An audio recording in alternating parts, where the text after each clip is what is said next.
TV조선 취재 기자들이 전하는 뉴스의 중심, 보도본부 한라인, 저는 신효섭입니다. 오늘의 핫 키워드부터 알아보겠습니다. 네, 첫 번째 키워드는 따로 같은 추모입니다. 헬로윈 참사 1주기를 맞아 윤석열 대통령과 여당 지도부는 서울 한 교회 추모 예배에 참석했습니다. 유가족이 함께한 서울광장 추모 대회에는 민주당 지도부가 대거 참석했고 국민의힘에선 인효한 혁신위원장 등이 개인 자격으로 동참했습니다. 두 번째 키워드는 김기현은 어떡하나입니다. 국민의힘 인효한 혁신위원장이 영남 중진들의 수도권 출마를 압박하며 울산 4선인 김기현 대표를 직접 거명했습니다. 김 대표는 오늘 혁신위가 정식 제안하면 입장을 말하겠다고 했습니다.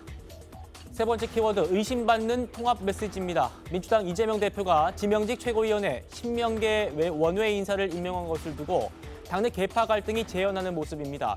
이명계는 이 대표가 통합이 아닌 배제를 선택했다며 공천 실무자인 친명계 조정식 사무총장의 교체를 주장하고 나섰습니다. 네 번째, 대장 7명 집으로입니다. 윤석열 대통령이 신임 합참의장에 김명수 해군작전사령관을 내정하는 등 현역 사성장군 7명을 모두 교체했습니다. 신임 대장 모두 중장에서 진급시켜 임명했다는 점에서 문재인 군인사 지우기에 나선 거란 평가가 나옵니다. 다음 키워드, 간이 음성이 다일까입니다. 경찰이 지난 주말 소환 조사한 배우 이성균 씨의 마약 투약 여부를 파악하기 위해 통화 내역을 확인하는 등 수사에 속도를 내고 있습니다. 이 씨는 간이 검사에선 음성이 나왔지만 경찰은 국과수에 긴급 정밀 감정을 의뢰했습니다. 마지막 키워드, 전쟁 2단계입니다. 이스라엘이 하마스를 상대로 전쟁 2단계를 선언한 뒤 가자 지구에서 본격적인 지상전에 들어갔습니다.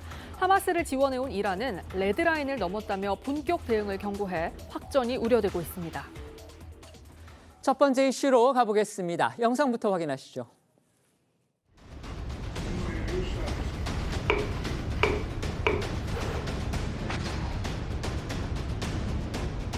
그도 지금보다 더 민생 현장을 파고들 것이고 현장의 절규를 신속하게 해결하도록 최선을 다하겠습니다.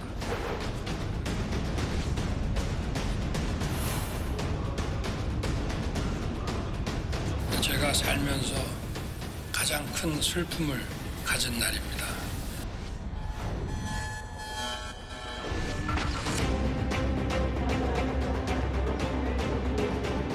책임 있는 정부 당국자들은 오늘 이 자리조차 끝끝내 외면했습니다.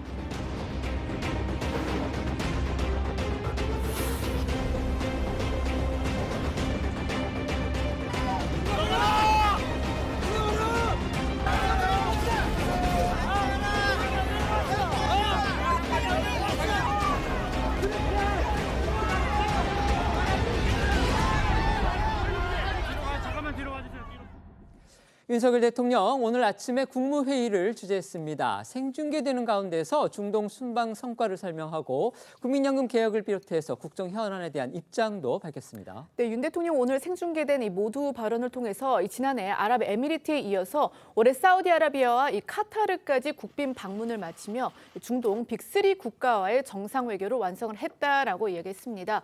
이 동행한 130여 명, 그러니까 130여 명의 경제사절단이 사우디와 카타르에서 총 202억 불 규모 63개의 MOU와 계약을 체결하는 등 경제적으로 많은 성과를 거뒀다고도 했습니다.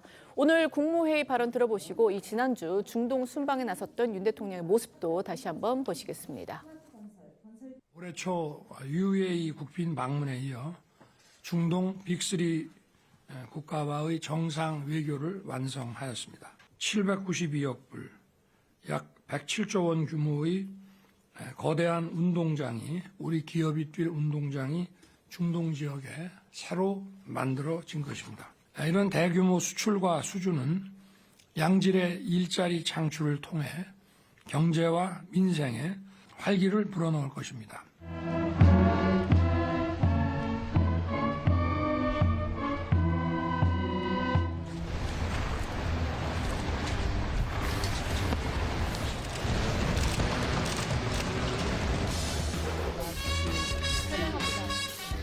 양국 관계를 미래지향적 전략 동반자 관계로 확산하고 이와 함께 정상 간 상호 방문이 실현되고 양국 관계가 크게 발전하는 것을 신뢰하고 있습니다.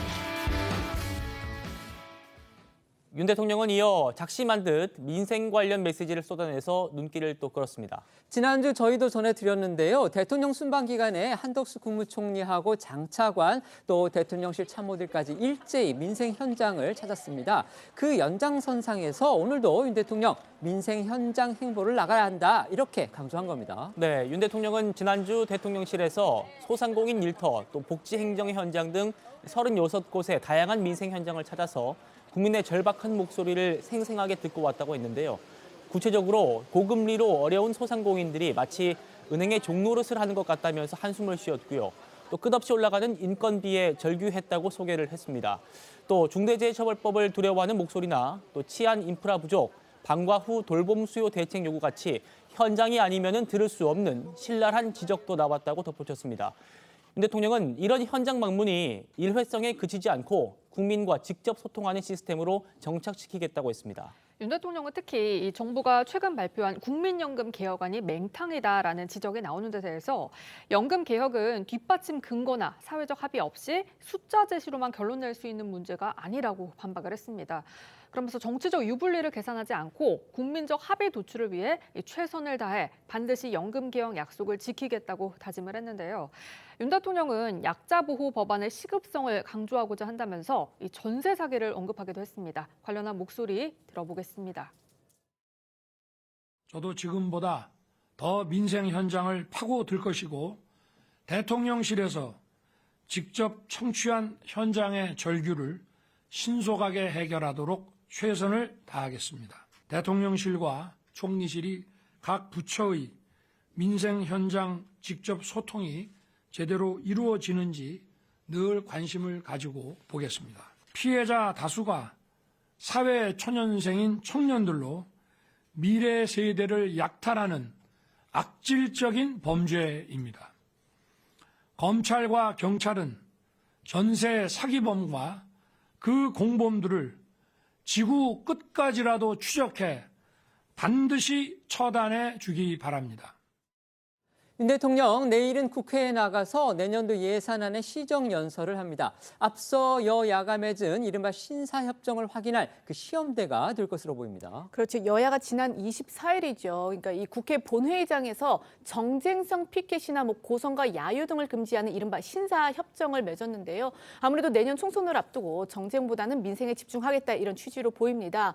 사실 이 대통령 시정연설은요. 그동안 야당이 다양한 방식으로 이 정부 여당의 공세를 펴는 그런 장으로 활용이 되어 왔었는데 박근혜 전 대통령 시절 그 연설에서는 당시 야당 의원들이 이 민생 우선 등이 적힌 피켓을 본회의장 의석에 부착을 했었고요. 또 문재인 전 대통령 시절의 연설에서는 또 그 당시에 야당 의원들이 근조 리본을 달고 이 민주주의 유린이라는 피켓을 내걸기도 했습니다. 그리고 지난해 윤 대통령 그 시정 연설에서는요. 민주당이 이재명 대표를 향한 이 검찰 수사 등에 반발을 해서 이 보이콧을 선언을 하면서 야당 의원석이 당시에 텅 비는 일도 있었습니다. 네, 하지만요, 앵커 말씀하신 대로 여야가 맺은 신사협정이 처음 적용되는 그런 자리입니다. 그래서 대통령 시정연설에서 민주당이 또 한 번 보이콧을 하거나 정쟁 상황을 벌어지지는 않을 거란 전망이 많습니다. 하지만 당장 민주당이 정부의 내년도 예산안에 대해서 대폭 삭감을 벼르고 있고 또 국민의힘 입장에서도 야당과 타협할 수 없는 부분들이 여전히 남아있기 때문에 과연 이 신사협정이 언제까지 유지될 수 있을지 여기에는 의문이 뒤따르는 것도 사실입니다. 신사협정을 먼저 제안한 것으로 알려졌던 이 홍익표 민주당 원내대표는요. 내년도 정부가 내놓은 예산안을 순순히 따를 생각이 없다. 지금 이렇게 미리 엄포를 바라고 있고요. 윤 대통령이 시정연설에서 민생 파탄에 대해서 사과부터 해야 한다. 이렇게 압박하고 나섰습니다. 네, 바로 그 지점입니다. 불과 엿새 전에 신사협정을 체결한 여야 원내대표 목소리 들어보시고 또 어제 나온 민주당 홍익표 원내대표 얘기도 이어서 들어보시죠. 국민들께 국회가 볼썽사나운 모습을 보이고 또 여야가 지나치게 정쟁에 매몰되어 있다는 모습을 보이는 문제점을 개선하기 위해서 이런 노력들을 앞으로 지속적으로 함께 하기로 했습니다. 일종의 신사협정 같은 것을 제안을 했고 여야가 이에 대해서 합의했습니다. 국회가 조금 더 새로운 문화가 정착되는 계기가 되었으면 좋겠습니다. 정책적 사안이라든지 또는 예산과 관련된 문제든지 이런 문제에 대해서는 치열하게 논쟁하고 여당과 싸우면서도 또 물론 협상도 하겠습니다. 다만 그런 본질적 사안과 신사협정은 좀 분리해서 봤으면 좋겠습니다. 네, 윤 대통령이 내일 국회를 방문하는 만큼 이재명 대표와 만남이 성사될지에도 관심이 쏠리고 있는데요. 관례에 따라서 시정연설에 앞서 이 대통령과 각 정당 대표들과의 환담 기회가 마련이 되기 때문입니다. 이 대표 측이 오늘요 이 사전 환담에 참석하겠다 그걸 결단이라고 표현을 했더군요. 어쨌든 참석하겠다는 입장을 밝혔습니다. 일단 두 사람이 이제 대면 인사를 나눌 기회 이건 만들어지는 겁니다. 그리고 윤 대통령이 미국의 존 F 케네디 재단이 수여하는 2023년 용기 있는 사람들상 이 상을 받았다는 소식도 들어왔습니다. 네, 미국 현지 시각으로 29일 윤 대통령은요, 이 기시다 일본 총리와 함께 존 F 케네디 재단이 수여하는 올해 용기 있는 사람들 상을 공동 수상을 했습니다. 앞서 이 존 F 케네디 재단은요, 이 한일 관계 개선에 대한 기여를 높이 평가를 해서 이 두 지도자를 올해 특별 국제 수상자로 선정을 한다 이렇게 밝힌 바 있습니다. 이 미국 현지에서 열린 시상식에서는요, 조현동 주미대사가 대리 참석했고 또 윤 대통령은 영상으로 수상 소감을 전했는데요. 윤 대통령은 용기 없이는 개혁과 혁신이 있을 수 없다는 이 케네디 대통령의 통찰이 자신에게 큰 가르침이 되었다면서 이 수상에 막중한 책임감을 느낀다 이렇게 덧붙였습니다. 윤 대통령 어제는요 헬로윈 참사 1주기를 맞아서 서울 한 교회에서 추도 예배를 드렸습니다. 결국 유가족 그리고 야당이 요구한 서울광장 추모대회 참석 이건 받아들이지 않는 그런 결과가 됐습니다. 네, 어제는 헬로윈 참사가 벌어진 지 꼭 1년이 되는 날이었습니다. 윤 대통령은 자신이 어린 시절에 다녔던 한 교회에서 추도 예배에 참석을 했는데요. 김기현 대표를 비롯한 국민의힘 지도부와 또 추경호 경제부총리, 이상민 행안부 장관도 함께했습니다. 윤 대통령은 추도사에서 오늘이 살면서 가장 큰 슬픔을 가진 날이라면서 안전한 대한민국이란 목표를 위해서 앞으로도 더욱 노력하겠다 이렇게 말했습니다. 들어보시죠. 오늘은 제가 살면서 가장 큰 슬픔을 가진 날입니다. 대한민국 국민 모두가 저와 같은 마음일 것입니다. 반드시 안전한 대한민국을 만들어 그분들의 희생을 헛되게 만들지 않겠다는 다짐입니다. 지난 한 해 정부는 안전한 대한민국을 만들기 위해 많은 노력을 기울여 왔습니다. 안전한 대한민국이라는 목표를 위해 앞으로도 더욱 노력할 것입니다. 대통령실은 앞서서 이 서울광장 집회가 정치 집회성이다 이런 이유를 들어서 대통령이 나가지 않을 것이다 이렇게 얘기를 했고 반면에 민주당은 그거 정치 집회 아니다 이렇게 얘기를 했었습니다.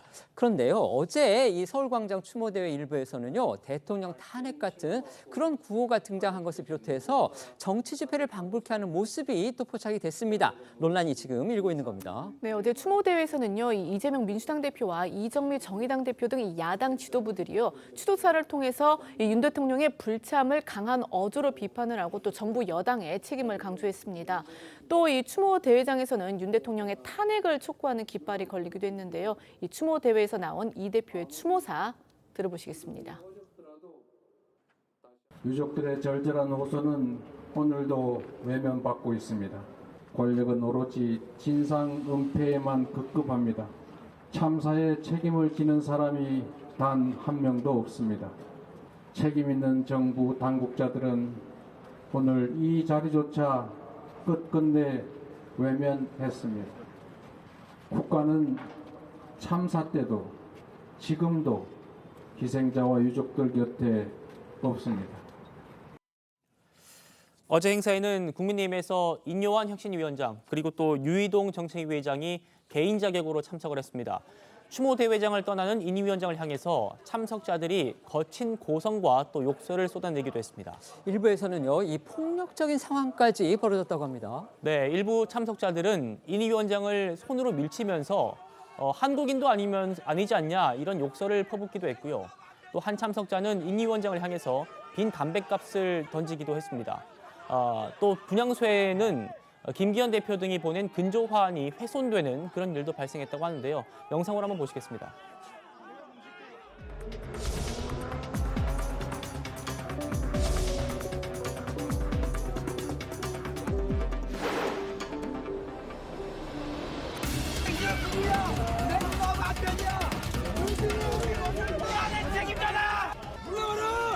물러가라!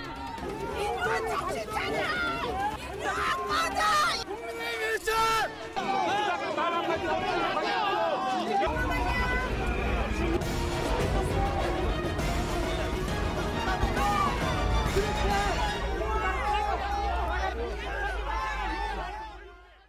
네, 헬로윈 참사 추모 대회 또 윤 대통령의 추도 예배를 두고 여야 공방 오늘도 이어졌습니다.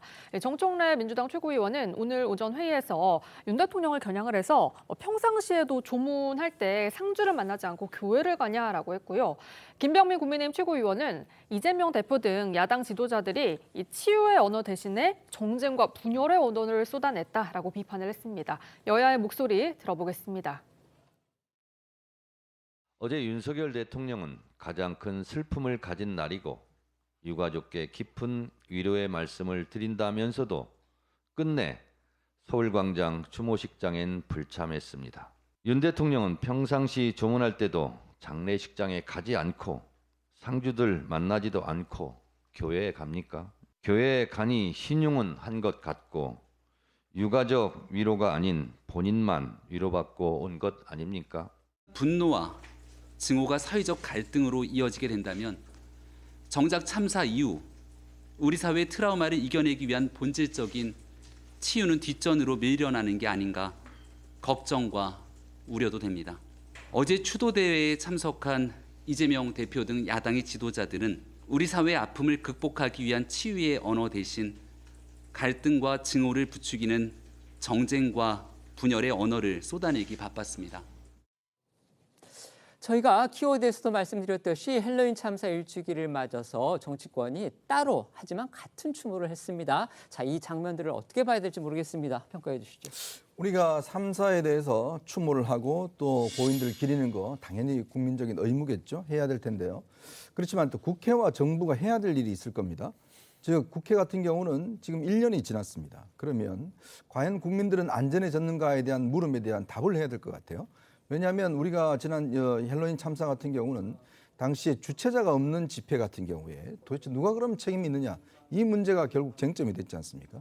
그런데 1년이 지나도록 관련된 제도나 이런 것들이 하나도 고치지 않았습니다. 지금 국회에 법이 많이 올라가 있는데요. 야당은 무조건 특별법을 통과시켜야 된다. 그것 때문에 지금 지금 국회는 기본적으로 일당이 민주당입니다. 그럼 민주당이 언제든지 마음만 먹으면 이 법은 통과될 수 있을 겁니다. 자, 그럼에도 불구하고 왜 1년 동안 국회의원들은 이 법을 통과시키지 않았을까요? 저는 그걸 묻고 싶은 거예요. 그러면서 가서 추모하고 고맙다 그러고 등등 이야기를 하는데 그럼 뭘 추모하죠? 정말 추모한다는 것은 이 돌아가신 분뿐만 아니라 지금 산자들의 안전도 보장해야 되는 거 아니겠습니까? 그래서 국회의원들이 그런 활동을 해야겠죠. 제가 저 집회장에 간 거 저는 가고 하는 거 당연히 가야 된다 생각이 듭니다. 그렇지만 정말 국회의원들이 해야 될 것은 바로 이런 제도적인 것들을 완비하는 것, 저는 그런 거라는 생각이 듭니다. 네. 추모와 치유의 시작은 이태원 참사의 진상을 규명하는 데서부터 시작돼야 된다고 봅니다.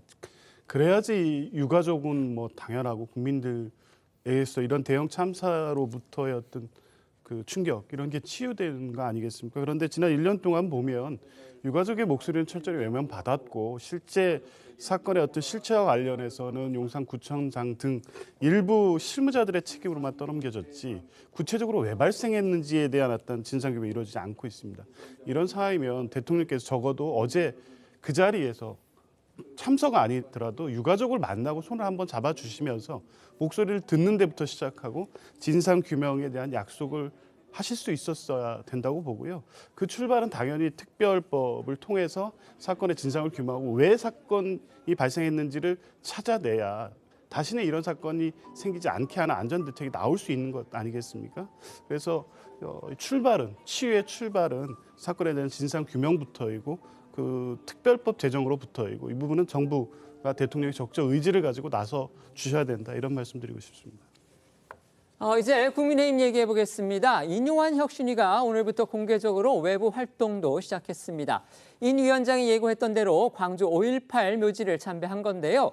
인 위원장이 강조한 통합 행보, 또 정치적으로는 잠시 주춤했던 이 서진 전략의 일환으로 해석이 됩니다. 네, 인 위원장은 오늘 오전 12명의 혁신위원들과 함께 이 광주 5.18 민주묘지를 찾았습니다. 이 검정색 정장으로 복장을 통일한 인 위원장과 위원들은요, 추모탑에서 헌화, 분향을 했습니다. 했습니다. 인 위원장은 또 이 행방불명자 묘역에 헌화한 뒤에는 한쪽 무릎을 꿇은 채 묵념을 하기도 했습니다. 그리고 방명록에는 광주가 대한민국의 민주주의를 완성해 가고 있다라는 글을 남겼는데요. 보시겠습니다.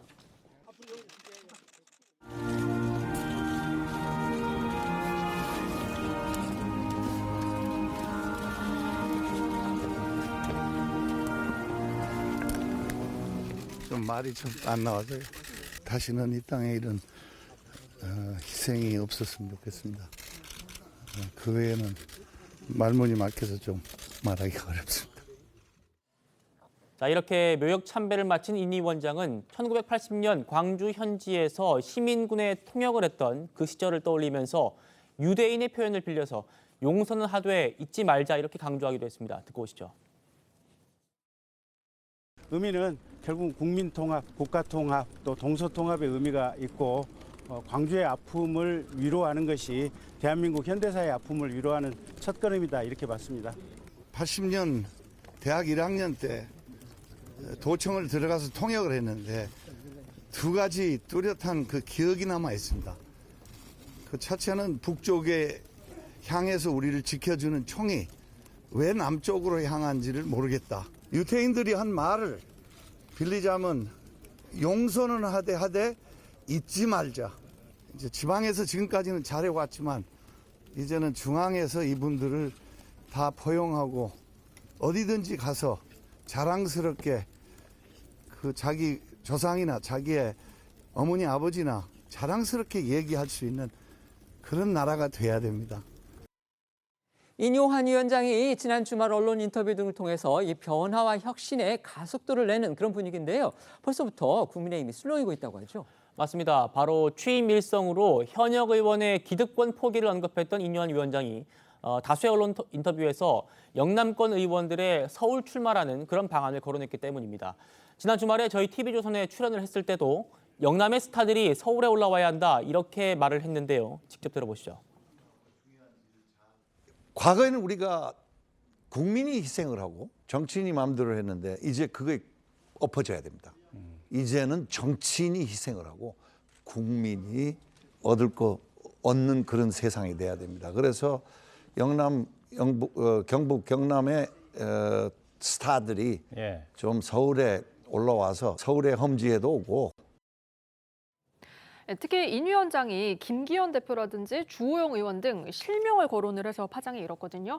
인 위원장은 또 다른 인터뷰에서 누구를 특정해서 얘기한 적도 없고 하지도 않을 거다라면서 진화를 시도를 했는데 이미 그의 본심이 좀 드러났기 때문에 파문 계속 이어질 전망입니다.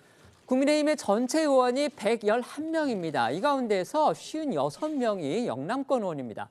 때문에 본격적으로 이 문제가 혁신위에서 다뤄지면 결국 이들의 집단 반발 가능성 충분히 예상됩니다. 그러니까 이게 이제 당 안팎에서는 기득권 내려놓기다 해서 이제 긍정적인 평가도 있긴 하지만 당장 지역구를 내려놓아야 할지도 모르는 그런 영남권 일부 중진들은 이 불편한 기색이 역력한 듯 하는데요. 이 PK 지역의 한 중진 의원은 익명 인터뷰에서 영남권 중진들이 수도권에서 경쟁력이 있을지 의문이라고 했고 또 TK 지역 한 의원은 스타를 서울로 내보내면 그 자리에 누군가 낙하산으로 내려올 것이다라고 우려하기도 했습니다. 영남권 의원들이 지금 이제 긴장하고 있음 이걸 알게 하는 장면이요. 오늘 국민의힘 의원총회에서 포착이 됐다고 합니다. TK 지역의 한 의원이 인효한 위원장한테 사과를 요구했다 이런 사실이 알려진 겁니다. 네, 바로 인효한 위원장의 낙동강 하류 발언에 대해서 한 대구 경북 의원이 사과를 요구했다는 건데요. 이게 뭐냐면 인 위원장이 위원장 인선을 하기 전에 23일에 언론 인터뷰에서 이렇게 얘기를 했습니다.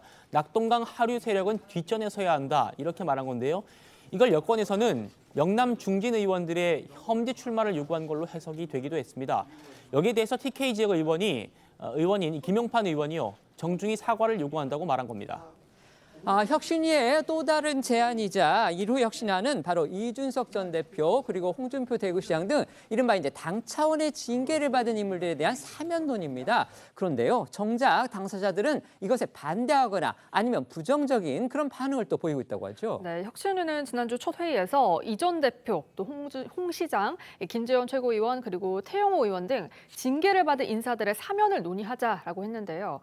당의 화합과 탕평에 무게를 둔 거지만 일부 당사자들 냉랭한 반응을 보였습니다. 먼저 김경진 혁신위 대변인 목소리 듣고 오겠습니다.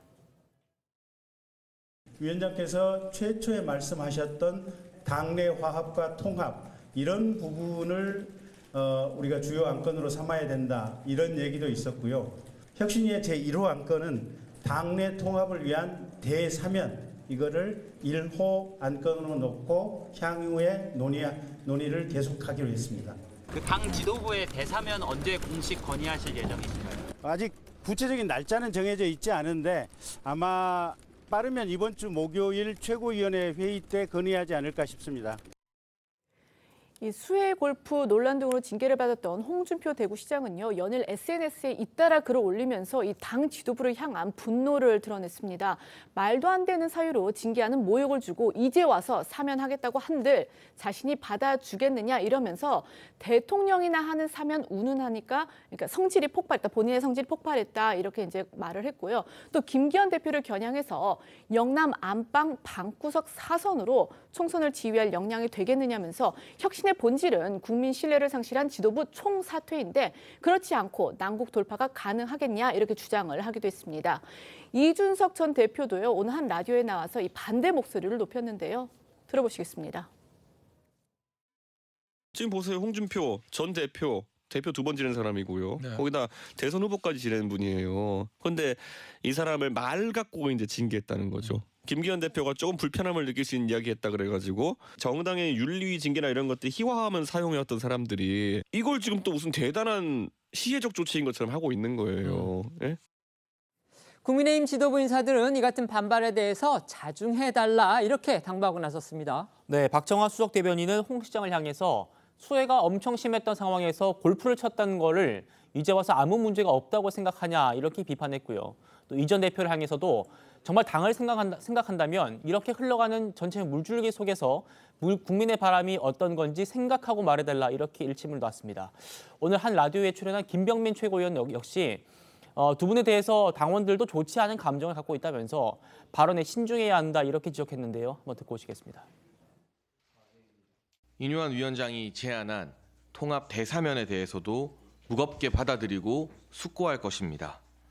사면 대상자들도 진심 어린 사과와 반성으로 국민과 당원의 눈높이에 맞는 모습을 보여주기 바랍니다. 대한민국 국민들이 다 듣고 있는 상황에서 정치인의 발언은 좀 신중해야 되지 않나 생각하는데 두 분의 표현을 보니까 그 두 분에 대해서 또 굉장히 감정이 좋지 않는 당원분들도 아주 많아요. 민주당 상황도 살펴보겠습니다. 민주당도 이재명 대표의 최근 당직 인사를 놓고서 지금 개파 간의 갈등이 또 재현되는 그런 상황인데요. 지명직 최고위원회에 친명계인 박정현 전 대전 대덕구청장을 임명을 했는데 이걸 두고서 지금 비명계의 반발이 더 거셉니다. 네, 복귀 후 첫 일성으로 단합을 강조했던 이재명 대표는요, 다시 한번 당내 비판을 마주하게 됐습니다. 지도부에서 쓴소리를 담당했던 호남 출신 비명계 송갑석 최고위원 자리에 말씀하신 것처럼 친명계로 분류되는 충청 출신 박정현 전 대전 대덕구청장을 앉히면서 친명일색 지도부라는 지적이 나오고 있기 때문인데요. 하지만 이런 지적에 대해서 이재명 대표 박 최고위원이 친명인가 저도 잘 모르겠는데 라면서 왜 비판의 대상이 되는지 잘 모르겠다라고 말하기도 했습니다. 단합을 강조했던 목소리와 함께 듣고 오겠습니다.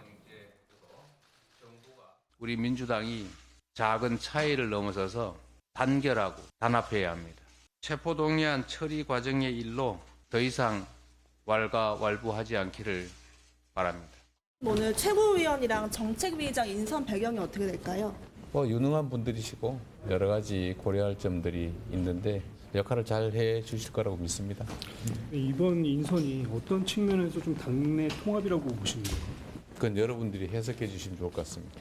박정현 구청장 임명 관련해서 비명계에서 좀 비판의 목소리가 많았는데 글쎄 그분이 왜 비판 대상이 되는지 잘 모르겠네요. 의결권이 있는 최고위원 비명계 줬어야 됐다는 지적이 있는데 어떻게 생각하세요? 그분이 친명입니까? 저도 잘 모르겠는데. 혹시 어떤 분들과 어떻게 소통하시는지 이 때문에 비명계에서는 허울뿐인 통합이란 게 드러났다라는 지적이 나오고 있습니다. 심지어 비명계인 이원욱 의원은요, 이 박 최고위원의 지명은 통합이 아니라 동지의 가슴에 비수를 들이대는 행위다라고도 지적을 했습니다. 박 최고위원이 친이낙연계로 분류되는 이 박영순 의원의 지역에서 총선 출마를 공식화한 그런 원외 인사이기 때문에 지금 비명계의 반발 더 거센 듯합니다. 저 이제 말씀하신 것처럼 박 최고위원은 이 박영순 의원 지역구인 대전 대덕구 출마를 준비 중입니다.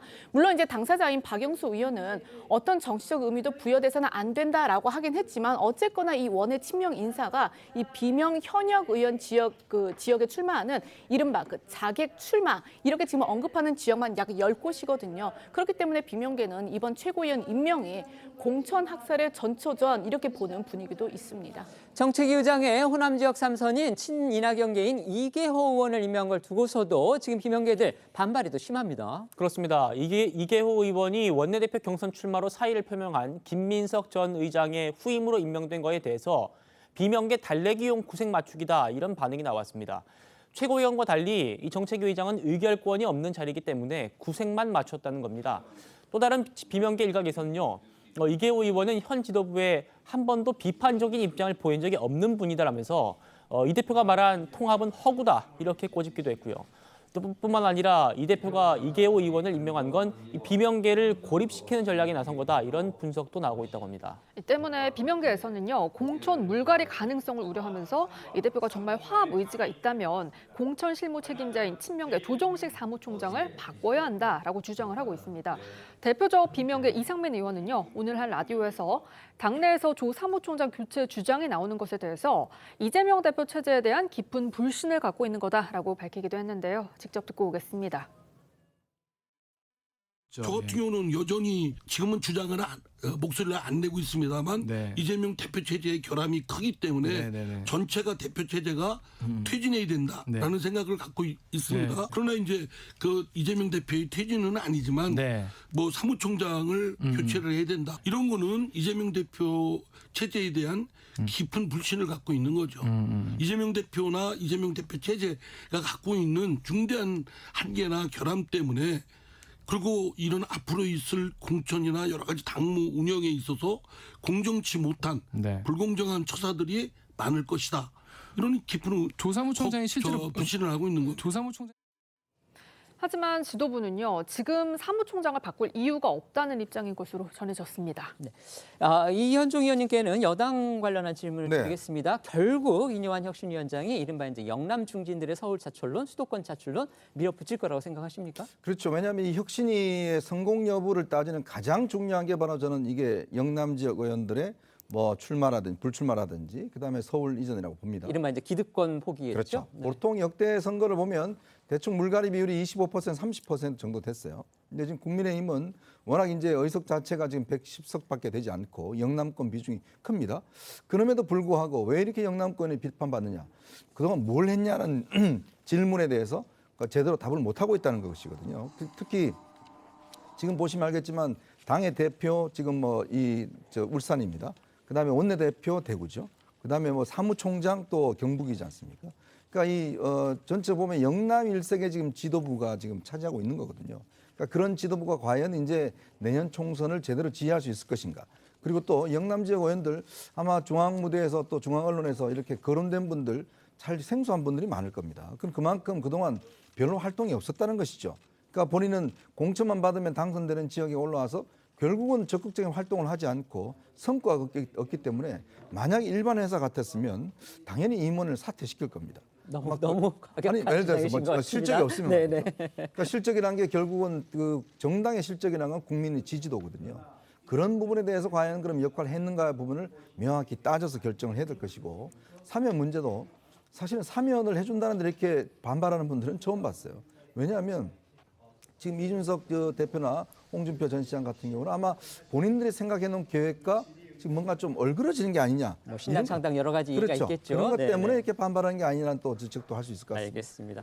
지금 민주당 내부 상황입니다. 이재명 대표가 신임 최고위원을 임명을 했는데 지명직 최고위원입니다. 지금 그 부분에 대해서 상당히 비명계가 반발을 하고 있다고 합니다. 어떻게 보십니까? 비명계에서 우려가 생길 수밖에 없죠. 어쨌든 의결권을 가진 최고위원회가 소위 말하는 친명 일색이 아니냐는 비판이 제기될 수 있습니다. 그런데 이재명 대표 말처럼 이 박정현 구청장이 과연 소위 말하는 친명인지 이재명 대표에 대해서 호의적인 입장을 계속 갖고는 있었습니다만 이렇게 본인의 어떤 입장이나 소신에 있어서 대표의 그 방침이나 지시에 무조건적으로 따라간다 이렇게 아직 뭐 단정하기는 어려울 것 같고요. 그리고 이제 이런 게 실제 공천에 어떤 영향을 미칠까의 문제로 그런 문제 제기가 되고 있는데 지금 민주당의 경우에 2023년 5월에 이미 내년 총선에 대한 특별단계가 만들어져 있습니다. 그래서 후보자 부적격자의 배제 기준이라든가 또 후보자 심사 기준이 단계로 다 마련돼 있고 이 부분을 손댈 여지는 없기 때문에 해당 지역에서 물론 비명 후보에 도전하는 어떤 신인들이 친명 후보를 간판으로 내걸고 경쟁을 하고 있지만 당규의 어떤 경쟁이 보장되는 상황이고 아무래도 어쨌든 현역 의원이 유리한 것은 어떤 선거에서도 마찬가지이기 때문에 지금 특정 최고위원의 지명 이런 사실들만을 가지고 자객 공천 내지는 뭐 공천 물갈이 이렇게까지 우려하는 것은 좀 기우라고 봅니다. 네. 이재명 대표의 재판 관련 소식도 짚어보겠습니다. 지난 주말에 이 대표가 공직선거법 위반 혐의 재판에 있었는데 또다시 불출석을 했습니다. 그 배경을 두고서 지금 여러 해석이 나오고 있습니다. 이 선거법 재판과 관련해서 최근 2번 연속 지금 불참을 한 건데 지난 27일 이재명 대표가 이 선거법 위반 사건 12차 재판에 일단 불출석을 했습니다. 불출석 사유는요. 국정감사 그 참석이 이유였는데 이 대표는 지난 13일에도 국정감사 참석을 이유로 재판을 출석하지 않았고 그에 따라서 재판부가 재판을 연기했어요. 그래서 이제 27일로 재판을 연기했음에도 불구하고 또다시 재판에 출석하지 않은 겁니다. 그러니까 이 대표로서는 국정감사 참석 이걸 이유로 해서 이제 2번 연속 재판에 나오지 않은 겁니다. 하지만 앞서 1차 불출석이었던 그 13일에는요. 국정감사를 이유로 됐지만 정작 또 감사장에는 나가지도 않았습니다. 그렇죠. 그러니까 그때 이제 지난 13일 재판은 이 대표의 뭐 단식과 불출석 등으로 2개월 만에 이제 재개가 됐던 재판이었는데 당시 이 대표는 국정감사를 이유로 재판장에 나가지 않았지만 또 정작 국정감사장에는 모습을 드러내지 않았습니다.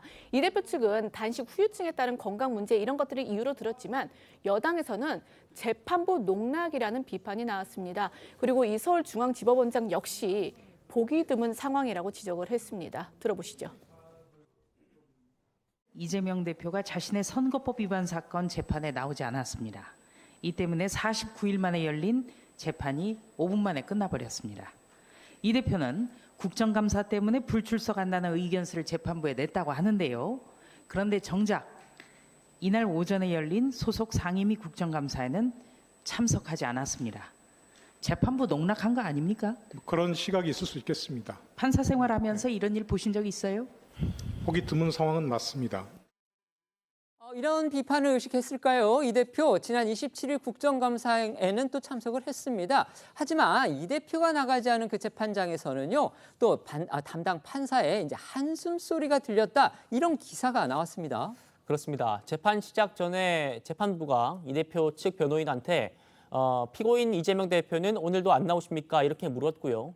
이 대표 측 변호인이 그렇습니다라고 대답을 하니까 담당 부장판사가 짧게 한숨을 내쉰 걸로 전해지고 있습니다. 이어서 재판부는 피고인 없이 그대로 진행하겠다면서 골석 재판을 진행을 했습니다. 형사소송법에는 형사사건에서 피고인이 법정에 나오지 않으면 원칙적으로 재판을 할 수 없다고 규정돼 있습니다만 공직선거법에 한해서는 선거법 위반 피고인이 정당한 사유 없이 2차례 출석하지 않으면 골석 재판을 할 수 있다. 이런 예외 조항이 있습니다. 이 대표는 지난 13일과 27일 모두 불출석 사유서를 제출하지 않은 걸로 알려졌습니다. 이러다 보니 일각에서는 이 대표가 의도적으로 이 선거법 위반 재판을 지연시키고 있는 거 아니냐 이런 비판도 나오고 있는데요. 연속으로 2차례나 불출석한 선거법 위반 재판과는 다르게 이 대장동 위례특혜 개발 또 성남FC 불법 후원금 사건 재판에는 꼬박꼬박 출석을 하고 있기 때문이거든요. 실제 이 대표는 지난 17일과 20일에 열린 대장동 위례 재판 또 성남FC 재판에서는 직접 발언 기회를 얻어서 각각 30분이 넘도록 자신의 혐의를 부인했었습니다. 아예 잇따라서 출석도 하지 않고 있는 이 선거법 위반 재판, 거기에 임하는 이재명 대표의 모습 확연히 다른 그런 모습으로 보이기는 합니다. 네, 또 선거법 위반 혐의로 기소되기 전에 적극적으로 해명을 하던 모습과도 다른 모습인데요. 고 김문기 전 성남도계공 처장 관련 과거 이 대표의 해명 다시 한번 들어보겠습니다. 일부에서는 그 산하 직원이고 해외 출장도 같이 갔는데 어떻게 모를 수 있냐 그러지만 제가 실제로 하위 직원이라서 기억이 안 나고요. 하위직 실무자인데 같이 갔으면 그 사람이 얼굴이야 제가 봤겠지만 그 사람이 이 사람인지를 여러분은 어떻게 압니까?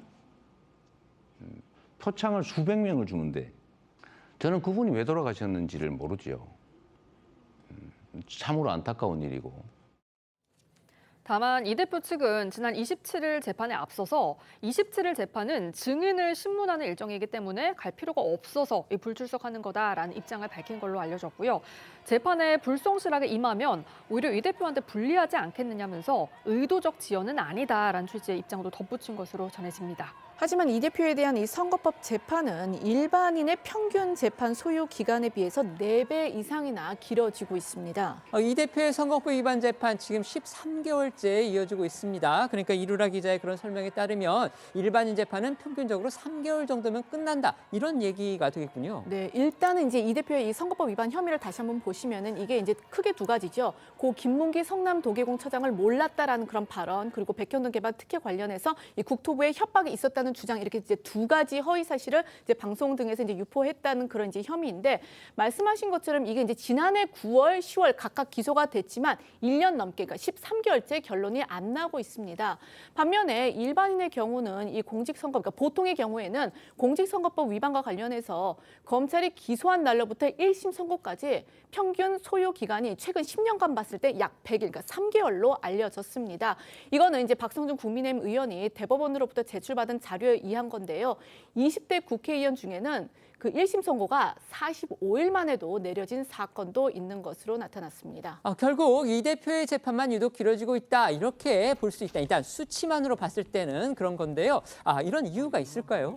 네, 사실 이 대표 관련 재판이 여러 개가 얽혀 있는 상황이다 보니까요. 단순하게 통계 수치만으로 문제다 이렇게 지적하기는 좀 어려운 측면이 있습니다. 관련 증인만 해도요 50여 명이 넘기 때문에 불가피하게 늦어질 수밖에 없다는 지적도 있고요. 실제로 서울중앙지법 측도 이 대표 재판이 늦어지는 이유에 대해서 사건의 성격이나 기록의 분량, 또 증인 신문 등 증거 조사 상황 사정으로서 선고 기간이 6개월을 넘는 경우가 있다, 이렇게 설명을 했습니다. 21대 국회의원 중에는 윤상현 국민의힘 의원이 2020년에 총선 때 편의 제공한 혐의로 기소가 됐다가 대법원에서 무죄 판결을 받았는데요. 이때 1심 판결까지 1년 4개월이 넘게 걸렸었고요. 또 울산시장 선거 개입 혐의를 받는 황운하 민주당 의원은 1심 선고 기일을 다음 달 앞두고 있는데 약 3년 8개월이 예상됩니다. 황운하 의원 같은 경우는 재판부에 고의 지연 이런 의혹까지 사고 있기 때문에 여기서 과연 적절한 예인지 또 의문이 들긴 합니다. 어쨌든 그렇다고 해서 이 대표가 사유서 제출도 하지 않고서 2번이나 재판에 나가지 않은 거 과연 정당화할 수 있겠는지 의문이 드는 것도 사실입니다. 일각에서는 이를 두고서 내년 총선을 염두에 둔 거 아니냐, 이런 해석도 나오고 있다고 하죠. 네, 법조계 등 일각에서는요, 이 대표 측이 의도적으로 내년 4월 총선을 염두에 두고 재판별로 달리 대응을 하려는 거 아니냐, 이런 해석이 나오고 있습니다. 이 대표가 받고 있는 혐의 중에서 비교적 쟁점이 단순하고 명확한 이 선거법 위반 재판은 지연을 시키고, 이 쟁점이 복잡한 대장동, 백현동, 성남FC 사건에는 적극 대응해서 내년 총선 전에 여론을 유리한 방향으로 이끌려는 거 아니냐라는 건데요.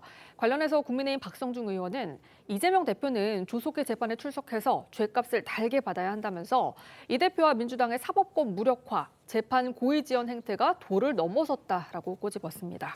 그런가 하면요, 지난주에 이 백현동 사건 관련 재판이 또 열렸는데 여기에서 이 대표한테 불리한 법정 증언이 나왔다고 합니다. 네, 지난주 27일에 이 백현동 로비스트 김인섭 씨의 재판이 있었습니다. 이제 이날 그 재판에서 나온 증언인데, 이날 증인으로는 2013년에서 2015년 이 성남시 도시계획 과장으로 근무를 했던, 그러니까 이 백현동 부지 용도 변경을 담당했던 직원이 A 씨 등이 출석을 했습니다. A 씨는 이날 이 이재명 대표가 지난해 백현동 관련 허위 발언 혐의로 기소가 된 후에 자신에게 직접 전화를 해서 국토부로부터 이 백현동 부지 용도 변경을 협박받은 사실이 있는지를 확인을 했다고 진술을 했습니다. 그러니까 이 대표가 A 씨한테 직접 전화를 걸어서 국토부가 협박을 하지 않았었느냐, 이런 의미의 질문을 했다는 그런 증언이 나온 건데, 이게 보기에 따라서 또 듣기에 따라서는 증언을 자기한테 유리한 쪽으로 유도를 했다, 이런 의심까지도 살 수 있는 그런 부분으로 보입니다. 네, 이어서 검찰은 이 대표가 누군가 국토부가 용도 변경을 안 해주면 직무유기로 문제 삼겠다고 했다고 보고를 했는데 그게 증인이 아니냐, 이렇게 이제 질문을 했고, A 씨는 그렇다 그렇다. 그러니까 자기가 자기한테 그렇게 물어봤다는 거죠. 그렇다. 하지만 국토부로부터 전화 받거나 협박받은 사실이 없다고 말을 했다고 이날 진술을 한 것으로 전해집니다. 이 허위사실 유포 혐의를 받고 있는 백현동 관련 이 대표의 발언도 다시 한번 들어보시겠습니다. 지사님 백현동 사업에 특혜를 줬다고 생각하십니까? 전혀 사실이 아닙니다. 그거는 국토부가 요청해서 한 일이고 이걸 가지고 만약에 안 해주면 직무유기 뭐 이런 걸 문제 삼겠다고 협박을 해서 우리 이 후보님의 또 성남시장 선거 선대 본부장을 하신 분이 이 개발 시행업체에 영입이 되니까 자연녹지에서 4단계를 띄워가지고 준주거지가 되면서 용적률이 5배가 늘고.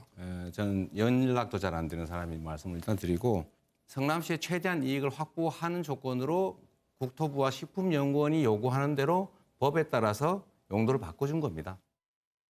또 이 A씨는 이 대표 측근들과도 비슷한 대화를 했다 이렇게 증언을 했습니다. 작년 8월에는 이 대표의 성남시장 시절에 2년간 측근에서 보조했던 전 비서실장이 그리고 10월에는 전 경기지사 시절의 비서실장이 각각 전화로 국토부에서 부지 용도 변경과 관련해서 협박을 받은 적이 있냐 이렇게 물었고 그때도 자기는 그런 적 없다는 답을 했다고 증언을 한 겁니다. A씨는 이어서 나는 물론 부하 직원들도 국토부가 협박한다는 말을 들어본 적이 없고 성남시장이던 이재명 대표나 정책실장이던 정진상 씨한테도 국토부 협박이 있다는 그런 보고를 한 적이 없다 이렇게 재차 강조한 걸로 알려졌습니다. 백현동 사건과 관련해서 이재명 대표는 사실상 2가지 재판을 지금 받고 있는 걸로 볼 수가 있죠. 하나는 선거법 위반 재판인데 이건 국토부가 사실상의 협박을 해서 자기가 허가를 내줬다 지금 이렇게 주장을 하고 있는 거고요. 그다음에 백현동 사건의 그 허가와 관련해서 배임 혐의로 지금 그 자체로 또 기소가 되어 있는 그런 상태입니다. 그런데 지난주 재판에서 이제 당시 성남시의 실무자가 자기는 협박받은 적이 없다. 그런데 이재명 대표가 직접 전화를 걸어와서 그 사실을 확인하더라. 지금 이렇게 증언을 했다는 겁니다. 이거 어떤 의미가 있습니까? 공직선거법상의 허위사실 공표로 기소가 되는 시점 됐다고 된 시점이기 때문에 사실관계를 확인할 필요가 있었겠죠. 지금 나온 얘기를 통해 보면 이재명 대표는 그 시점에 그런 취지의 보고를 받았다는 것이고요. 그 경위를 따라가다 보면 그 결제 라인에 있는 어떤 책임자일 가능성이 높기 때문에 아마 이런 확인 과정을 거쳤던 것으로 보입니다. 그런데 이 A씨의 기억에 의하면 자신이 보고는 안 했다고 얘기할 수는 있는데 관련해서는 이 협박이라는 의미에 대한 여러 가지 해석이 있을 수 있지 않습니까? 국토부의 공문에서도 확인되는 내용이 압박으로 느껴질 수도 있고 그런 취지의 어떤 보고가 있었다면 이재명 대표가 그런 방식으로 발언한 것이 허위사실 공표로 볼 수 있느냐에 대해서는 결국 이 공직선거법 재판에서 다퉈질 수밖에 없고요. A씨가 공직선거법 재판의 증인으로 돼 있는지는 모르겠습니다만 A씨 외에도 그런 취지, 그러니까 국토부에 협박이 있었다는 취지의 어떤 관련된 진술들을 또 할 수 있는 증인들도 있기 때문에 백현동 사건에서 지금 A씨의 진술만을 가지고 이것이 그런 취지 내용이 없었다. 이렇게 아직 단정하기는 어려울 것 같습니다. 네, 지금 변호사님 말씀하신 대로 사실 다른 성남시 관계자는 또 이렇게 얘기를 했다고 합니다. 다른 사업에서도 용도 지역을 상향하는 경우가 많기 때문에 용도 지역 변경을 특혜라고 또 단정하기는 어렵다. 이런 진술이 나왔다. 이 부분도 저희가 소개는 해드리겠습니다. 자, 말씀해 주십시오. 결국 또 이재명 대표의 기억력의 문제로 돌아가네요. 근데 문제는 뭐냐면 이재명 대표가 분명하게 본인이 협박받았다고 이야기를 했지 않습니까? 그럼 누구로부터 협박을 받았나요? 그러니까 당시 직원들이 협박받은 게 아니라 본인이 그걸부터 국토부로 협박받은 이야기 했으면 그것에 대한 근거를 제시해야 될 거 아니겠습니까? 근데 지금 보면 직원들이나 모든 사람들이 보면 그런 게 없다는 거 아니겠습니까? 자, 그렇다면 이재명 대표는 뭘 믿고 지금 협박이라고 이야기를 했을까? 라는 부분에 대한 명시적인 증거를 대야 될 겁니다. 근데 지금 보면 그런 증거들은 부족해 보이고 또 하나는 좀 전에 선거법 우리가 이야기를 했는데요. 물론 뭐 이재명 대표 입장에서는 피고인이기 때문에 재판을 지연할 수는 있습니다. 그럼 문제는 법원이라고 저는 봐요. 왜냐? 지금 법원은 벌써 13개월째 이렇게 재판을 2주에 한 번 정도밖에 하지 않고 있습니다. 자, 그러면 피고인이 나오지 않는데 거의 60일 동안 재판이 이루어지지 않았어요. 그렇다면 저는 집중 심리를 해서라도 빨리 결론 내는 게 법원의 당연한 태도다. 신속한 재판도 저는 중요하다고 봅니다. 네. 이번에는 지난 한 주에 이어서요. 지금까지도 국민의 관심이 집중되어 있는 인물들을 만나보겠습니다. 먼저 영상부터 보겠습니다. 이런 불미스러운 일에 연루되어서 많은 분들께 큰 실망감을 준 점 진심으로 사과드립니다.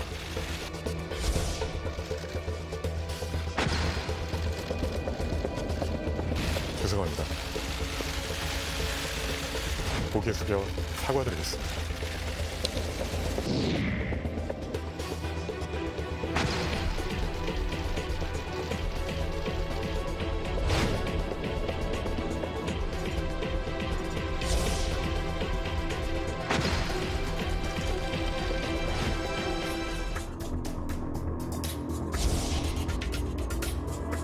제 얼굴과 이름이 필요했던 것 같고요. 저한테 처음부터 명품을 계속 사줬어요.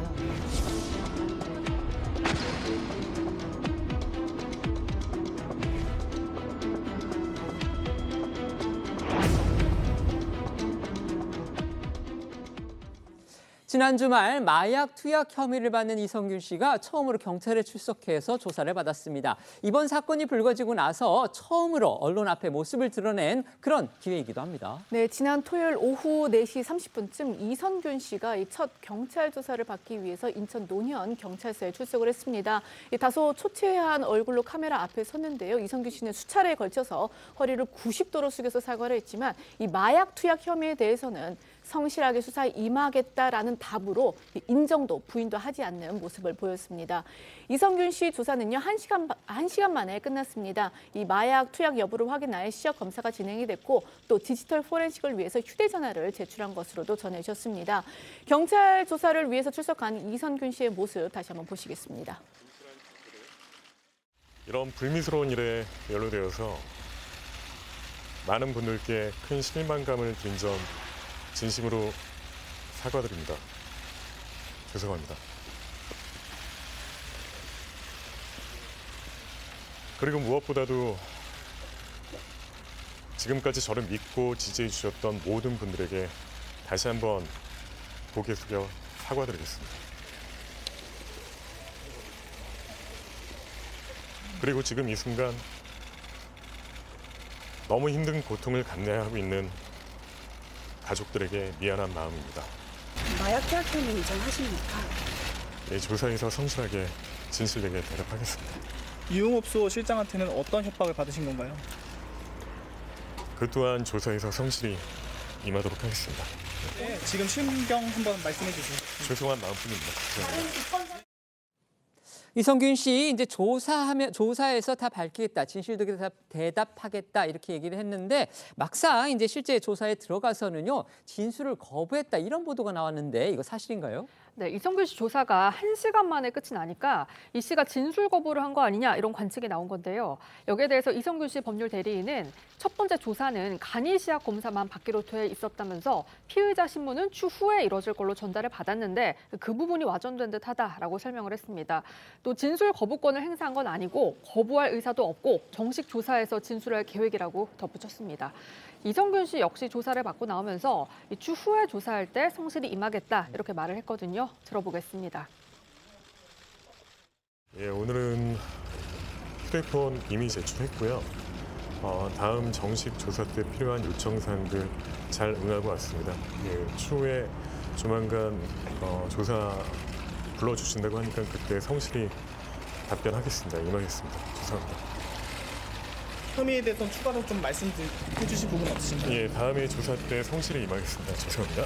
혹시 유흥업소에서 협박 비슷하게 받으셨는데 억울하신 점은 없으세요? 혹시? 아, 예, 그 또한 그것도 잘 성실히 임하고 예, 소통하겠습니다. 그럼 마지막으로 오늘 조사받고 가시는데 좀 신경 한 말씀 부탁드립니다. 일단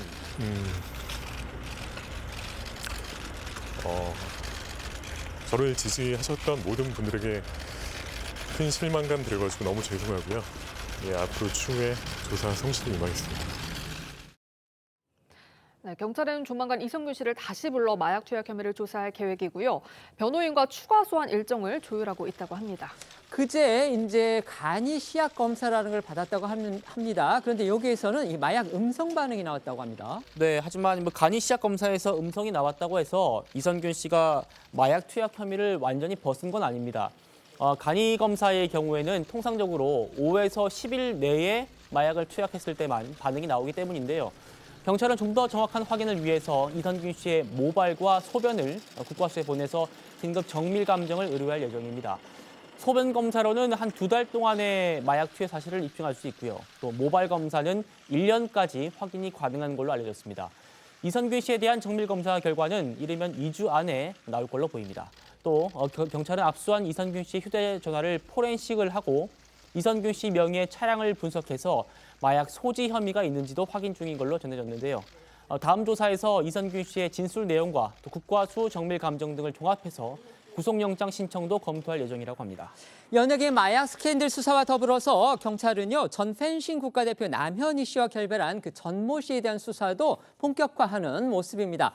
경찰이 전 씨를 출국 금지 조치하고요, 사기 사건에 대해서는 또 병합해서 수사에 나서는 그런 상황이라고 합니다. 네, 경찰은 전 씨와 관련해 이 2가지 사기 혐의를 병합하기로 했는데요. 앞서 지난 25일이죠. 이 강서경찰서에 김민석 서울강서구의회 의원이 제보받은 내용을 근거로 해서 전 씨를 사기와 사기 미수 혐의로 고발을 한 바가 있었었고, 또 26일에는 송파경찰서죠. 전 씨가 올해 8월 말 이 앱 개발 투자를 빌미로 해서 피해자 한 명에게 2천만 원을 편취했다는 그런 이제 내용의 고소장도 접수가 된 바 있습니다. 경찰이 이제 이 두 사건을 송파경찰서로 병합을 하기로 한 건데, 전 씨가 송파구에 있는 이 고급 주상 복합에 살고 있는 걸로 알려진 만큼 이 주거지 관할로 사건을 병합을 한 것으로 보입니다.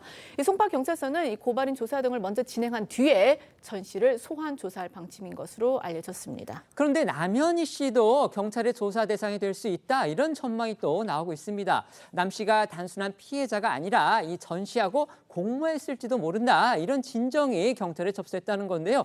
이건 또 어떻게 된 일입니까? 네, 지난 25일에 제보받은 내용을 토대로 전 씨를 고발했던 김민석 서울 강서구 의원이요, 지난 토요일 남현희 씨를 상대로도 사기와 또 사기 미수 의혹을 함께 수사해달라면서 진정서를 경찰에 냈습니다.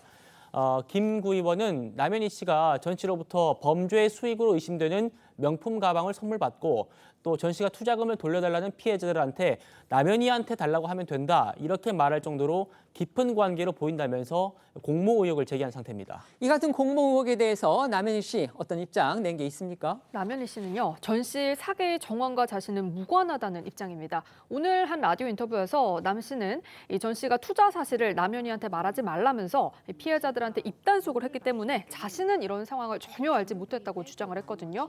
또 자기 가족뿐만이 아니라 펜싱 아카데미 선생님 등 주변인들이 피해를 입은 걸 좀 강조를 하면서 빠른 시일 안에 전 씨를 고소할 생각이라고 밝혔습니다. 들어보겠습니다. 요청을 했었어요. 네.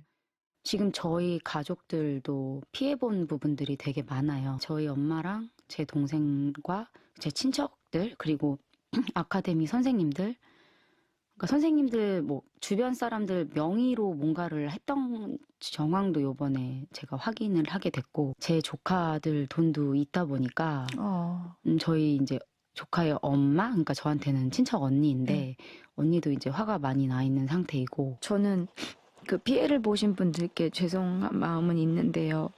그분들은 저랑 전혀 얼굴을 본 적도 없는 분들도 계시고, 저한테 얼굴을 봤다 하더라도 제가 연락처를 공유하고 가지고 있는 분들은 전혀 없거든요. 저도 고소를 할 생각이에요. 빠른 시일 내에 진행하려고요. 알겠습니다. 남현희 씨는 앞서서 SNS를 통해 이 전 씨로부터 받은 고가의 선물도 많이 올려놨었는데, 이런 부분에 대해서도 해명을 했습니다. 지금 말씀하신 대로 남현희 씨는요, 이 명품 가방 그리고 고가의 헤드셋 약 각각 이제 몇백만 원짜리라고 합니다. 또 억대의 고급 외제차를 선물 받았다고 이 자신의 SNS에 이른바 인증 사진을 올렸습니다. 또 거기에 전 씨의 애칭이라고 자기가 불렀다고 하죠. 이 조조라는 그런 부분을 또 언급한 적이 있습니다. 그렇죠. 이제 전 씨에게 받았다는 거죠. 남현희 씨는 이제 이런 논란이 불거지니까 SNS에서 현재 이 전 씨가 준 선물 사진을 모두 삭제를 한 상태고, 현재는 계정까지 사라진 상태입니다. 남현희 씨는 이런 고가의 선물들에 대해서 전 씨가 다그쳐서 왜 안 올리냐고 해서 이제 SNS에 올린 것이다라고 주장을 하면서, 자신은 전 씨가 이 100억의 집을 사준다고 한 것도 거부를 했었고, 지금은 이 받은 선물들도 전부 다 돌려주고 싶다, 이렇게 이제 말했는데요. 관련해서 남현희 씨 발언 조금 더 들어보시겠습니다. 제 얼굴과 이름이 필요했던 것 같고요. 그거를 이용해서 제 주변 사람들을 타겟으로 삼았던 것 같아요. 저한테 처음부터 명품을 계속 사줬어요. 100억 시그니엘 집을 제 명의로 해준다고 해서 제가 해주지 말라고 계속 거부했어요. 저 너무 무섭다고. 계속 거부를 하면 본인이 쇼핑하고 온다고 하고 엄청 많은 명품을 사서 그냥 세팅을 해놔요. 사줬는데 왜 안 올리냐고 그러니까 서운해했어요. 전부 다 저는 돌려주고 싶어요. 뭐 들으신 것처럼 남 씨는 이제 나도 피해자다 이런 식 취지의 주장을 계속하고 있습니다. 하지만 일각에서는요, 이 의심의 눈초리 지금 거두지 않는 그런 모습입니다. 그렇습니다. 전 씨의 사기 행각이 대담한 듯하면서도 또 허술한 부분도 상당히 많았는데요. 남현희 씨가 과연 아무것도 모를 수 있었겠냐 하는 의혹의 시선입니다. 특히나 이 전 씨의 성별 논란에 대해서는 어떻게 이걸 속을 수 있느냐 하는 의문이 대중은 지우지 않고 있는 겁니다. 관련해서 남현희 씨는 어떻게 말하고 있는지 들어보시죠. 저는 처음에 펜싱을 배우러 올 때 28살 여자라고 소개를 본인이 직접 했고요. 이제 여자의 친구로 그냥 정말 그냥 가족 같은 친구로 지내다가 이제 본인이 남자라는 거를 노출을 시킨 거죠. 성전환 수술을 했다는 부분이 조금 당황스럽기는 했는데요. 힘겹게 저한테 성전환 수술을 한 것에 대한 고백을 했다고 생각을 했기 때문에 그 부분을 그냥 사람 대 사람으로서 존중해 주고 싶었고, 그리고 실제로 뭐 그런 남녀 사이의 행위가 많이 이루어진 것도 아니었고요. 앞으로 전 씨와 관련해서 밝혀져야 할 중요한 의혹 중에 하나는요, 과연 이 사람이 무슨 돈으로 이렇게 초호화 주거시설에서 살고 또 남 씨한테 명품들을 선물을 했는지, 바로 그 자금 출처에 대한 부분입니다. 전 씨가 재력을 과시하면서 보여준 정말 이해할 수 없는 행적들 한두 가지가 아닙니다. 네, 전 씨는요, 서울에서 최고급 주거시설로 꼽히는 곳에서 거주를 해왔거든요. 일각에서는 전 씨가 사기 행각을 위해서 이 주거시설을 단기 임대했을 거다라는 추측이 나오고 있습니다. 또 전 씨는 남현희 씨한테 고급 선물을 사준다거나 경호원을 10명씩 대동하고 다니는 등 실제 재벌 3세로 보일 법한 그런 재력을 과시해온 것으로 전해졌는데요. 전 씨한테 사기를 당했다는 피해자들은 이런 자금들이 자신들에게서 뜯어낸 투자금, 그러니까 범죄 수익이 바탕이 됐을 거다라는 주장을 하고 있는데요. 경찰이 전 씨 자금 출처에 대해 수사를 진행하게 되면 먼저 전 씨 계좌 추적부터 시작을 할 것으로 보입니다. 또 수사 상황에 따라서 전 씨 가족 계좌까지 수사가 확대될 가능성도 제기가 됩니다. 지금부터는 어쩌다 이런 일이 코너로 이어가겠습니다.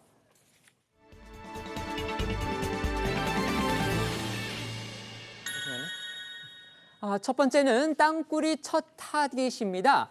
이스라엘이 팔레스타인 무장정파 하마스를 상대로 전쟁 2단계를 선언했습니다. 그러니까 이스라엘이 이번 전쟁을 총 3단계로 규정을 했는데요. 1단계는 공습, 그리고 2단계는 지상군 투입, 3단계는 그 가자 지구의 대체 정권 수립, 이렇게 이제 정의를 해왔는데, 그 두 번째 단계, 즉 가자 지구의 본격적인 지상 작전을 확대를 한 것입니다. 이제는 이 육해공 전방의 공격에 돌입을 한 건데, 네타냐후 이스라엘 총리는요, 이 목표는 하마스 군사력과 정부를 파괴하고 인지를 데려오는 것이라면서 길고 어려운 전쟁이 될 것이라고 밝혔습니다. 영상으로 보시겠습니다. המלחמה בתוככי הרצועה תהיה קשה וארוכה, ואנחנו ערוכים לכך. זאת מלחמת העצמאות השנייה שלנו. המהלך הקרקעי, בצד המאמצים הנוספים, יכול לקדם אותנו גם להשבתם הביתה של החטופים. 네, 이스라엘이 가자지구 주민들한테 재차 대피를 촉구한 사실도 알려졌는데요. 이걸 두고서 대규모 작전을 앞둔 사실상 최후 통첩 아니냐, 이런 해석도 나왔습니다. 현재 가자지구 사망자 8,000명을 넘어선 상태인데요. 이 지상전 확대가 현실화되면서 양측의 인명피해는 더 커질 걸로 우려되고 있습니다. 관련해 영상 보고 오겠습니다. הפעילות הקרקעית בשטח רצועת עזה נמשכת ומתעצמת. כוחות יבשה, אוויר וים פעלו היום בעזה וחיסלו מחבלים רבים. We don't have the means to evacuate Al-Quds hospital. We have over 400 patients who are inside the hospital. Many of them are in the intensive care unit. 이스라엘과 하마스 간의 전쟁이 이제 최대 격전으로 지금 흐르고 있는데 가장 세게 맞붙을 곳 바로 하마스의 땅굴로 꼽히고 있습니다. 맞습니다. 이 본격적인 지상전을 개시한 이스라엘의 첫 타깃은요. 하마스가 건설한 지하 터널인 일명 가자 메트로를 파괴하는 것으로 보여지는데요. 이 하마스의 지하철, 이 미니 신도시급으로 불리는 이 터널은요. 총 길이만 약 480km입니다. 그리고 서울 지하철의 1.5배 정도로 알려져 있고 깊이도 40m로 좀 깊습니다. 이 영국 가디언지와 미국의 뉴욕타임스에 따르면요. 하마스는 최근 이 지하 터널에 콘크리트 내벽을 세우고 무기고나 지휘소, 의무실, 또 군 통신망, 이 환기 체계를 갖추는 등 터널 고도화 작업에 주력한 것으로 알려지기도 했습니다. 이스라엘은 가자지구 곳곳에 미로처럼 건설된 이 지하 터널을 무력화하지 않으면은 제대로 된 시가전을 수행할 수 없고 인명피해 또한 상당할 걸로 보고 있는데요. 이에 맞서 하마스는 가자지구 내의 최대 병원인 알시파 병원 지하에 이 지휘본부를 차리고 사실상 민간인을 인간 방패로 이용하고 있다는 지적도 나오고 있습니다. 이스라엘이 하마스의 이 같은 땅굴을 무력화하기 위해서요. 신무기를 사용하는 거 아니냐 그런 일부 외신 보도도 나왔습니다. 일명 스펀지 폭탄이라는 거거든요. 일부 외신 매체는 이 스펀지 폭탄의 이해를 돕기 위해서 실험 영상을 공개를 했습니다. 화면 보시면요. 공도 한가운데 화학물질이 들어있는 커다란 드럼통에 다른 화학물질을 쏟아부으니까 폭탄처럼 순식간에 수천 배로 커진 거품, 땅을 가득 메워서 아수라장으로 만들어 버리는데요. 이스라엘이 하마스 동굴을 잡기 위한 이 스펀지 폭탄의 원리 역시 이 실험과 비슷하다고 합니다. 이스라엘군의 스펀지 폭탄은 이 플라스틱 용기로 만든 특수 장치에 금속 칸막이를 제거해서 던지면 순식간에 거품이 굳으면서 동굴 입구나 틈새를 막게 된다고 하거든요. 이스라엘은 아직 스펀지 폭탄을 공개하진 않았지만 재작년 가자지구한 모의 터널에서 이를 실험하는 모습이 목격이 되기도 했습니다. 이스라엘이 지상전을 확대하면서 지금 이란이 또 경고를 하고 나섰습니다. 이란까지 정말 참전을 할 경우에 중동 전역으로 확전될 것, 이런 긴장감 점점 고조되고 있습니다. 그렇죠. 이 하마스를 지원해온 이란은요. 지상전을 확대한 이스라엘을 향해서 강력한 경고 메시지를 냈습니다. 이 라이시 이란 대통령은 유대 민족주의 정권의 범죄가 레드라인을 넘었다 이러면서 이것이 모두를 행동하게 만들 수 있다라고 경고를 했습니다. 그러면서 미국을 향해 미국은 우리에게 아무것도 하지 말라고 하면서 이스라엘에 전방위적 지원을 계속하고 있다라면서 이 대립각을 끌어올리기도 했는데요. 앞서 조 바이든 미국 대통령도 이 이란과 이란의 지원을 받는 무장단체의 미군 기지 공격이나 참전 가능성에 대해서 추가 조치를 할 준비가 돼 있다라고 밝힌 바가 있어서 국제 정세에 긴장감이 감돌고 있습니다. 두 번째는요. 나올 생각 말라입니다. 가석방을 허용하지 않는 그 무기형을 신설하는 내용의 형법 개정안이 오늘 국무회의를 통과했습니다. 네, 법무부는 오늘 국무회의에서 형법 개정안이 통과돼 국회에 제출될 예정이라고 밝혔습니다. 개정안은 무기형을 가석방이 허용되는 것과 또 허용되지 않는 것으로 나누고요. 허용 여부를 함께 판사가 선고하도록 하는 내용을 담았습니다. 법무부는 흉악범이 상응하는 죄값을 치르고 사회로부터 격리될 수 있는 실효적인 제도로 가석방 없는 무기형을 도입하고자 한다 이렇게 밝혔습니다. 도입 취지에 대해서는 흉악법 재판 과정에서 피해자의 유족들이 무기수에 대해서도 석방이 가능한 현행 제도의 문제점을 호소했고 법원도 같은 취지의 판시를 했다 이렇게 설명을 했습니다. 현행 형법은요. 무기형을 선고받더라도 20년이 지나면 심사를 통해서 가석방을 받을 수 있도록 그렇게 돼 있습니다. 네, 최근 서울 신림역과 분당 서현역 등에서 무고한 시민을 대상으로 한 무차별 흉기 난동이 잇따라 벌어지면서 이 흉악범죄에 대한 국민적 불안감 역시 커진 상황이었는데요. 하지만 중범죄를 저지를 범죄자들 역시 이 무기징역을 선고받을 경우 20년이 지나면 가석방될 수 있다는 내용이 알려지면서 국민들의 불안이 가중되기도 했습니다. 일례로 지난 10월 신당역 살인 사건을 저지른 전주환 무기징역이 확정된 이후에 유족 측은 무기징역형을 받은 피고인한테 가석방이 있어서는 안 될 거다라고 강조한 바도 있었습니다. 흉악범을 사회로부터 영구히 배제시키는 방안, 바로 사형제도입니다.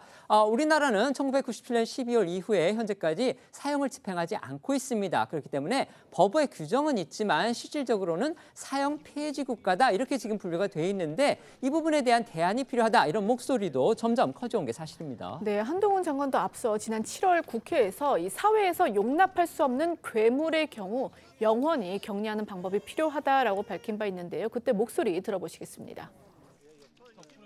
그런 차원에서 사형제 폐지와 별개로 가석방 없는 종신형 제도를 형법에 도입하는 제도에 대해서는 어떻게 생각하십니까?